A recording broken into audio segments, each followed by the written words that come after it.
கர்த்தருடைய பரிசுத்த நாமம் மகிமைப்படுவதாக. தினமும் கர்த்தருடைய சத்தத்தை கேட்டுக்கொண்டிருக்கிற தேவனுடைய பிள்ளைகளை வாழ்த்துகிறேன், ஆசீர்வதிக்கிறேன். நீங்கள் ஆசீர்வதிக்கப்பட்டவர்கள். இந்த நாளிலும் கூட பரிசுத்த தேவன் உங்களை பார்த்து சொல்லுகிற ஒரு வார்த்தை, புறக்கணிக்கப்பட்ட உங்களை புகழ்ச்சியாக ஆண்டவர் வைப்பார். எனக்கு அருமையான தேவனுடைய பிள்ளைகளே, புறக்கணிக்கப்பட்ட நிலைமையில் நீங்கள் காணப்பட்டு கொண்டிருக்கிறீர்களோ, குடும்பம் உங்களை புறக்கணித்திருக்கிறதோ, இல்லைன்னா உடன் பிறந்தவர்கள் உங்களை புறக்கணித்து தள்ளியிருக்கிறார்களோ, திருமணம் ஆன நிலைமையிலிருந்து என்னுடைய கணவனார் என்னை புறக்கணித்து தள்ளிவிட்டார், என்னுடைய மனைவி என்னை புறக்கணித்து தள்ளிவிட்டார்கள், எல்லாராலும் புறக்கணிக்கப்பட்ட நிலைமையில் ஒரு தனிமையின் அனுபவத்தை போல நான் வாழ்ந்து கொண்டிருக்கிறேன்.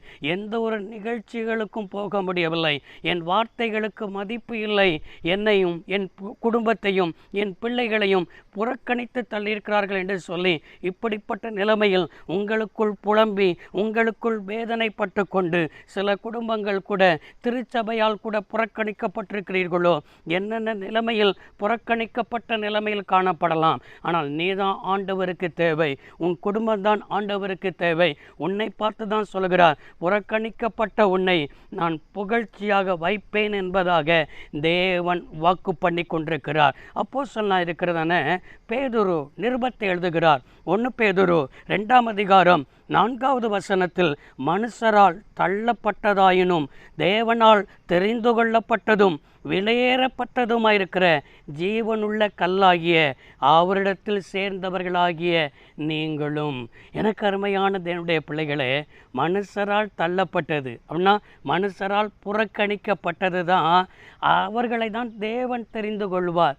அவர்களை தான், ஒன்றும் இல்லாதவைகளில் தான் ஒன்று பண்ணுகிற தேவன். உன் வாழ்க்கையில் ஒன்றுமே இல்லையா? உன் வாழ்க்கையில் தள்ளப்பட்ட நிலைமையில் காணப்படுகிறாயா? உன் வாழ்க்கையில் புறக்கணிக்கப்பட்ட நிலைமையில் காணப்படுகிறாயா? இந்த வார்த்தையை கேட்டுக்கொண்டிருக்கிற சகோதரனே, சகோதரியே, யாரெல்லாம் உன்னை புறக்கணித்தார்களோ அவர்களுக்கு முன்பாக உன்னை நான் புகழ்ச்சியாக வைப்பேன்.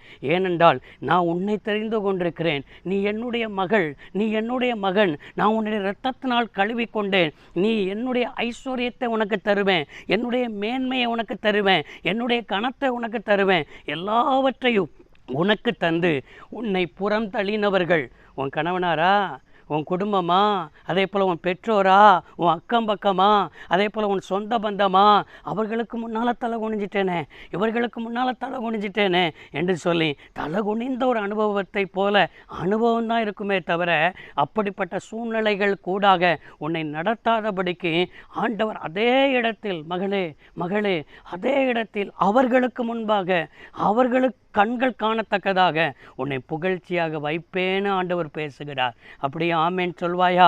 அப்படியே ஒப்பு கொடுப்பாயா?